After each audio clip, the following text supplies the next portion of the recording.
Hello बच्चों, अब तक हमने पढ़ा था सेनापति में नायिका के अंग प्रत्यंग का वर्णन पढ़ा था श्रृंगार वर्णन के अंतर्गत। तो आज हम पढ़ेंगे कि किस तरह से नायिका है प्रेम में उल्हाना या उपालंब देती है नायक को, उसका चित्रण किया है कि रूप के रिझावत हो किन्नर जो गावत हो, सुधा बरसावत हो लोयन श्रवण को, हिय सिय रावत हो जिये हूँ ते भावत हो, गिरधर ज्यावत हो वर वधु जन को, रसिक कहावत हो या मैं कहाँ पावत हो, चटक लगावत हो सेनापति मन को, चित ही चुरावत हो कबहू न आवत हो, लाल तरसावत हो हमें दर्शन को। तो यहाँ नायक को लक्ष्य करके नायिका प्रेम पूर्ण उल्हाना या उपालंब देते हुए चित्रण करती है। कोई गोपी भी हो सकती है कि रूप के रिझावत हो। गोपिया नायिका कहती है कि हे प्रियतम, तुम अपने अनुपम रूप सौंदर्य से मुझे आकर्षित करते हो। किन्नर जो गावत हो, और किन्नरों के समान मधुर स्वरों से गाकर मेरा मन हरण करते हो या मनोरंजन करते हो। सुधा बरसावत हो, तुम अपने रूप एवं मधुर स्वर से मेरे नेत्रों तथा कानों में अमृत की वर्षा करते हो। लोयन श्रवण को, तो मेरे नेत्रों और कानों में अमृत की वर्षा करते हो। ये सिय रावत हो, मेरा हृदय तुम्हें देखकर शांति प्राप्त करता है। जिये हूँ ते भावत हो, तथा तुम मेरे मन को अत्यधिक प्रिय लगते हो या अच्छे लगते हो। गिरधर ज्यावत हो वर वधु जन को, तुम हे गिरधर, तुम वधुओं अर्थात गोपियों एवं गोपों को गोवर्धन धारण करके जीवित रखते हो। रसिक कहावत हो या मैं कहाँ पावत हो, तुम बड़े रसिक होकर रसिक शिरोमणि कहलाते हो, परंतु तुम्हें इन सब से क्या मिलता है। चेटक लगावत हो सेनापति मन को, कवि सेनापति कहते हैं कि तुम्हें मेरे मन पर जादू करने से क्या प्राप्त होता है, तुमने मेरे चित्त को चुरा लिया है। चित्त ही चुरावत हो कबहू न आवत हो, परंतु इसे शांति प्रदान करने के लिए कभी नहीं आते हो। लाल तरसावत हो हमें दर्शन को, तो हे प्रियतम कृष्ण, तुम तो मुझे सदा ही अपने दर्शनों के लिए तरसाते हो, अर्थात मैं तुम्हारे दर्शन और मिलन के लिए आकुल और व्याकुल रहती हूँ। तो यहाँ पर अनुप्रास, यमक, उल्लेख, काव्यलिंग प्रमुख अलंकारों का वर्णन हुआ है और कवित छंद है। अगला है रोस करो तो सो दोस्त तो ही को सहस देऊँ, तो ही कान कोसो बोली अनुचित बानिए, तू ही एक ईस तो ही तजी और कासो कहो, कीजे आस जाकी अमरण ताको मानिए।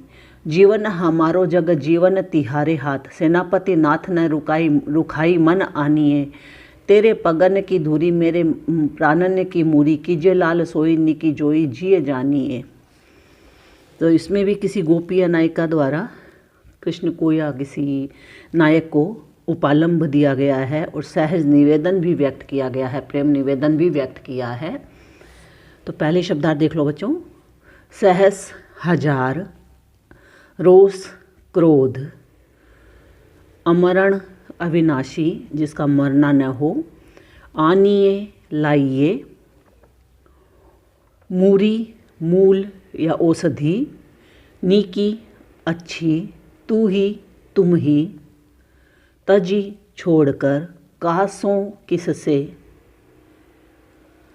आस उम्मीद। तो यहाँ आप देखते हैं, हम कवि वर्णन करते हुए बताते हैं कि कोई गोपी या नायिका राधा उपालंब पूर्वक निवेदन करती है कि रोष करो तो सो, हे प्रियतम कृष्ण, मैं तुम पर नाराजी के साथ ही क्रोध करती हूँ। दोष तो ही को सहस देऊँ, और तुम्हारे हजारों दोष या कमियाँ भी बताती हूँ। तो ही काने कोसो, मैं तुम्हें क्रोधावेश में कोसती रहती हूँ। बोल अनुचित बानिए, और अनेक बार अनुचित वचन बोलकर गालियाँ भी देती हूँ। तू ही एक ईश, मेरे तो तुम ही एकमात्र ईश्वर एवं स्वामी हो। तो ही तजी और कासो कहूँ, अब मैं अपने मन की बातें तुम्हें छोड़कर अन्य किसी से कैसे कह सकती हूँ या कहूँ। कीजे आस जाकी अमरण ताको मानिए, क्योंकि मैं जिसे अविनाशी मानती हूँ उसी की आशा करती हूँ।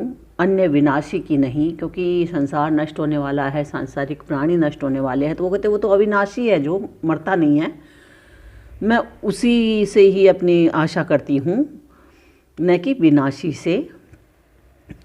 जीवन हमारो जग जीवन तिहारे हाथ, हे समस्त संसार के प्राण स्वरूप कृष्ण, हमारा जीवन तो तुम्हारे ही हाथों में है। सेनापति नाथ न रुखाई मन आनिए। और कवि सेनापति के वर्णनानुसार वह गोपी या नायिका कहती है कि हे नाथ, मेरे इन समस्त दोषों को देख सुनकर ही आप अपने मन में मुझसे रुष्ट मत होइए। तेरे पगन की धूरी, आपके चरणों की धूल मेरे प्राणन की मूरी, मेरे जीवन के लिए संजीवनी बूटी है या औषधि है। कीजिए लाल सोई, इसलिए हे प्रियतम, आप वही काम कीजिए जो निकी जोई जिए जानिए, जो आपके मन में अच्छा समझते हैं या जो आपके मन को अच्छा लगता है। और यहाँ पर प्रेम श्रृंगार एवं भक्ति का समावेश है। और अनुप्रास, परिकर, काव्यलिंग अलंकारों का प्रयोग हुआ है बच्चों। कवित छंद है। अगला है, मालती की माल तेरे तन को परस पाई, और मालती नहु ते अधिक बसाती है। सोने ते स्वरूप तेरे तन को अनूप रूप, जात रूप भूषण ते और न सुहाती है। सेनापति श्याम तेरी सहज निकाई रिझे, काहे को सिंगार के बितवती राती है। प्यारी और भूषण को भूषण है तन तेरो, तेरी ये सुबास और बास बासी जाती है। पहले शब्दार्थ देख लो बच्चों। माल मतलब माला, बसाती सुगंधित, अनूप अद्भुत सुंदर, जात रूप सोना, सुहाती सुशोभित,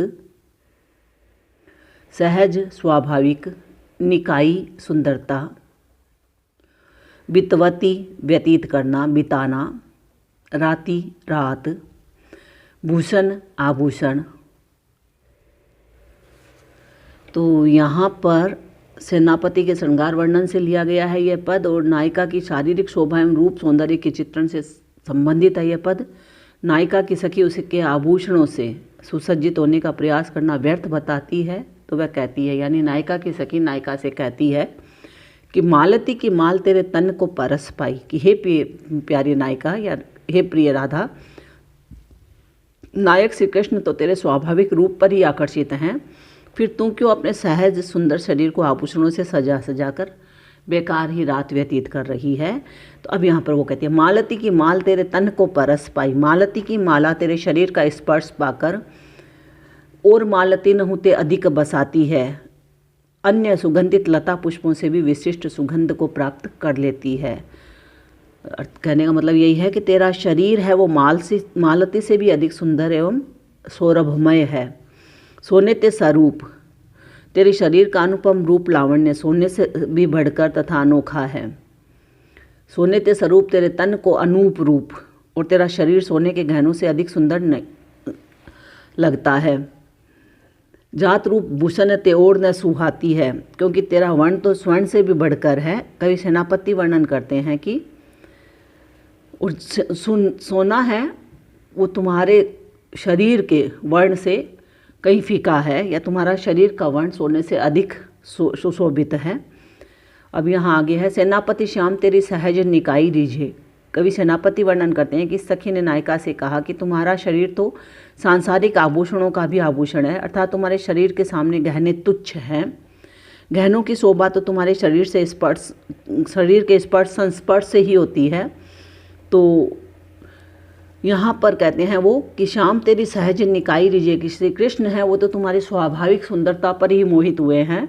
काहे को श्रृंगार के बितवती राती है, फिर तुम व्यर्थ में ही क्यों श्रृंगार कर करके रात्रि व्यतीत करती हो। प्यारी और भूषण को भूषण है तन तेरो, तो हे प्रिय राधा, तुम्हारा तो शरीर के अंग ही है जो आभूषणों से भी ज़्यादा सुंदर है।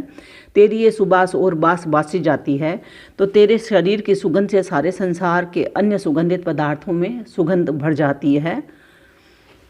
तो यहाँ पर है अनुप्रास, यमक और काव्यलिंग अलंकारों का ही प्रयोग हुआ है, और कवित्व छंद है बच्चों। अब बाकी हम कल करेंगे। धन्यवाद बच्चों।